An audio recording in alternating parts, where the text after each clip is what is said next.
Next problem, find the point of intersection of the following lines. So, two lines ఇచ్చారు, వాటికి సంబంధించిన point of intersection కనుక్కోవాలి.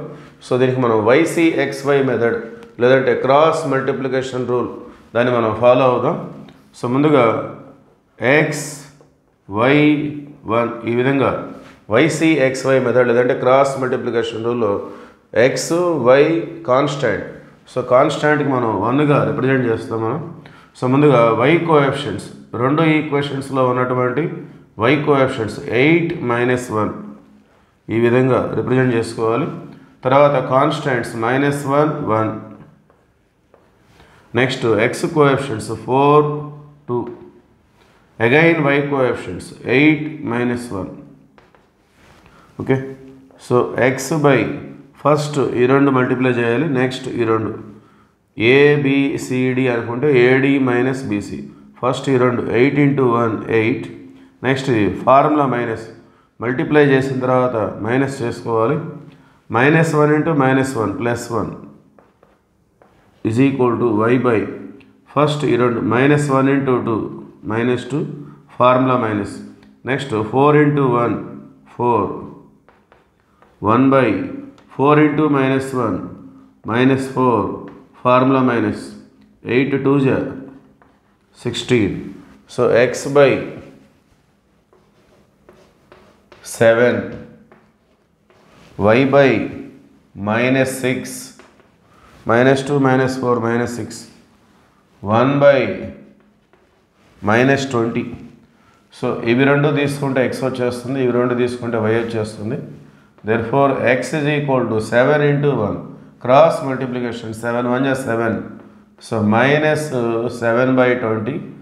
Y is equal to -6 × 1 -6 by -20. ఇక్కడ 2 3 2 10.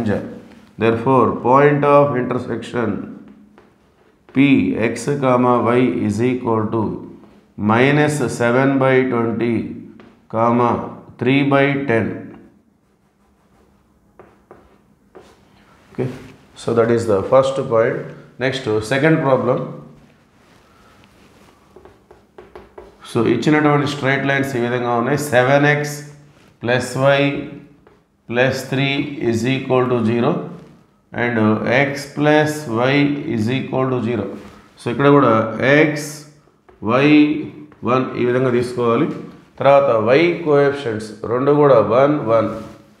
So ఇక్కడ represent చేసుకోవాలి. తర్వాత కాన్స్టాంట్స్ ఇక్కడ కాన్స్టాంట్ 3, ఇక్కడ కాన్స్టాంట్ లేదు కాబట్టి 0. Next X coefficients 7 1 7 1. Again Y coefficients 1 1. So X by 1 × 0 0. First ఈ రెండు మల్టిప్లై చేయాలి మైనస్ ఈ రెండు 1 × 0 0 -3 1 3.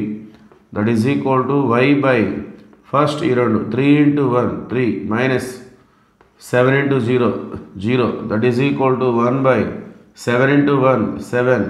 ఫస్ట్ ఈ రెండు మైనస్ ఈ రెండు -1 1 1. Okay. So 1 by 7 - 1 means 6. So ఈ రెండు తీసుకుందాం, అలానే ఈ రెండు తీసుకుందాం. So X is equal to -3 × 1 -3/6. So cancel చేసుకుంటే -1/2. అలానే Y ఈజ్ ఈక్వల్ టు 3 - 0 అంటే 3 వస్తుంది. 3 × 1/6. So 3 1 3 2. Therefore point of intersection P X, Y is equal to -1/2, 1/2. Okay, that is the answer. Thank you.